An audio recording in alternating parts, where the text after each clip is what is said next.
जय गुरुदेव, जय माँ गायत्री। सभी को मेरा प्रणाम। आज हम गायत्री के दूसरे स्वरूप ब्राह्मी की चर्चा करेंगे। त्रिदेव प्रसिद्ध हैं, ब्रह्मा विष्णु महेश। उत्पादन, अभिवृद्धि, परिवर्तन, इन्हें ब्राह्मी कहा जाता है।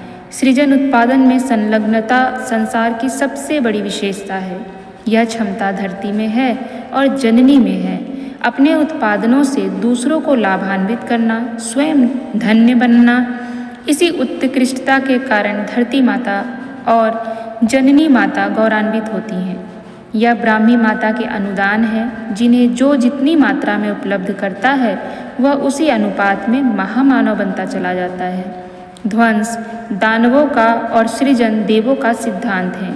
इससे सृजन क्रियाओं में संलग्न मनुष्य ही देव मानव कहलाते हैं। गायत्री की ब्राह्मी शक्ति की साधना करने से साधक में ब्रह्म तेजस ब्राह्मणत्व विकसित होता है। ब्राह्मण पृथ्वी के देवता माने जाते हैं। उन्हें भूदेव कहते हैं। सत्य रज तम में सत्यम शिवम सुंदरम में प्रथम वर्ण सत्य था। सत्य का है, यही ब्राह्मी विशेषता है। उसका अवलंबन ग्रहण करने से व्यक्तित्व स्वभाव में सतोगुण बढ़ता है और आचार व्यवहार में सतोगुण का पवित्रता एवं सादगी का अनुदान निरंतर बढ़ता जाता है। ब्रह्म हंस वाहिनी है। उसके एक हाथ में पुस्तक, दूसरे में कमंडलू है। किशोरी कन्या उसकी वह है।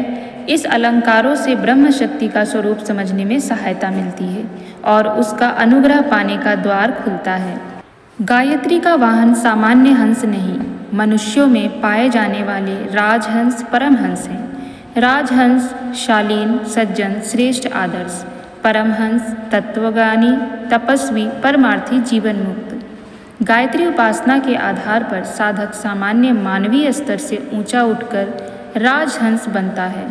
साधना की परिपक्वता से वह परमहंस की स्थिति तक पहुंच जाता है। देवात्मा सिद्ध पुरुष के रूप में दृष्टिगोचर होता है। नीर क्षीर विवेक हंस का प्रधान गुण है। दूसरा है मोती ही चुगना, कौड़ी को हाथ न लगाना, यही सतोगुण है। उत्कृष्ट चिंतन, सद्विवेक और औचित्य को ही अपनाना, अनौचित्यों से बचे रहना, यही हंस प्रवृत्ति है। ब्राह्मी चेतना का स्वरूप यही है। गायत्री का हंस वाहन है, अर्थात हंस प्रवृत्ति व्यक्तियों को ही वह महाशक्ति अपने निकटतम रखती है। दूसरा तात्पर्य यह है कि इस उपासना के फलस्वरूप साधक को सतोगुण क्रमशः बढ़ता ही चला जाता है।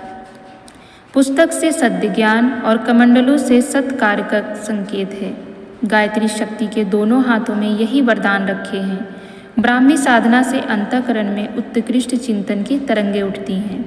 क्रियाकलाप में सत्कर्म करने का उल्लास एवं साहस उभरता है।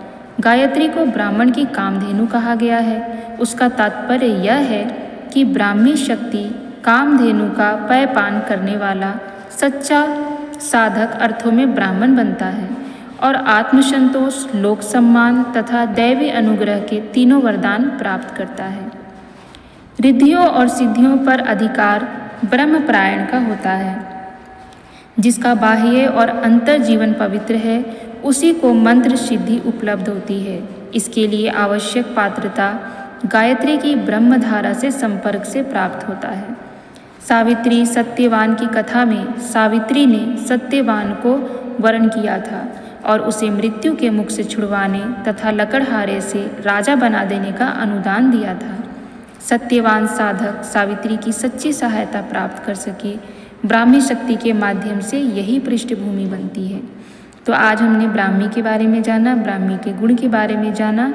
तो इसी प्रकार से आगे और भी समस्त रूपों के बारे में चर्चा करेंगे, समस्त रूपों के गुणों के बारे में चर्चा करेंगे, उनके स्वभाव के बारे में चर्चा करेंगे और इसका मनुष्य के जीवन पर क्या प्रभाव पड़ता है, इस बात को भी हम भली भांति जानेंगे।